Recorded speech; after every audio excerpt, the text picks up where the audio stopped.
நிமிட வேத ஆராய்ச்சிக்கு உங்களை வரவேற்கிறோம்.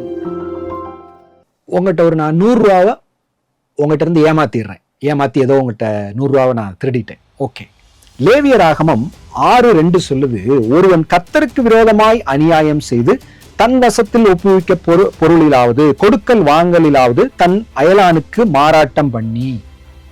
என்ன சொல்லியிருக்குன்னா, ஒரு மனிதன் இன்னொரு மனிதனை ஏதோ விஷயத்துல ஏமாத்திடுறான், ஒரு தப்பு செஞ்சிடறான். அது எப்படி சொல்லியிருக்கு? கர்த்தருக்கு விரோதமாக அநியாயம் செய்து அப்படின்னு இங்க மிக முக்கியமான ஒரு வார்த்தை எழுதப்பட்டிருக்கு. இது சொல்றது என்ன தெரியுமா? நான் உங்களுக்கு எதை செய்கிறேனோ அதை கர்த்தருக்கு செய்கிறேன். உங்களை நான் 100 ரூபாய் ஏமாத்துறேன்னா அது தேவனை ஏமாற்றுவதற்கு சமம் என்று சொல்லி இந்த வசனம் சொல்லுகிறது.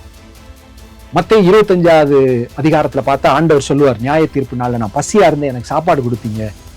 எப்போ ஆண்டவர் அப்படின்னு கேட்பாங்க. இந்த சிறியவருக்கு எதை செஞ்சீங்களோ எனக்கே செஞ்சீங்க.